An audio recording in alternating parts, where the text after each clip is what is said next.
No rain today, but flooding remains a threat as river levels continue to rise. After the wettest April on record, rivers and streams across the Wabash Valley are spilling out of their banks. Storm Team 10's Kevin Orpert flew over some of the high water areas. Here's a look from above at the extent of the flooding.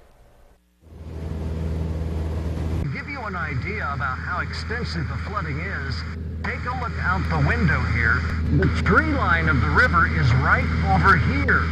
And you can see where the river normally runs, but you can see how far out of the banks the river has become. We are now approaching Vincennes. We're on the west side of the river.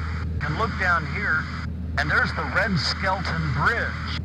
Now you can see where the water runs there, but see how much it's spilled over to the approach. We're now looking at the White River between Knox and Daviess counties.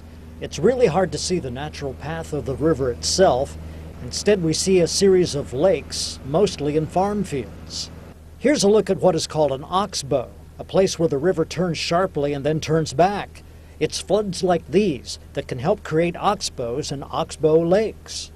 When you consider that 1 inch of water over 1 acre amounts to 113 tons, it's hard to imagine the weight of these floods on the water of the land. It's going to take a long, long time before these fields can be cultivated. And far off in the distance, we can see the east fork of the White River, which is also flooding, creating havoc in places like Shoals. The flooding of the Wabash, White, and other streams isn't historic, but as we've seen, the impact is widespread and significant. In the air with pilot Evan Munson and photojournalist Ryan Ward, I'm Kevin Orpert.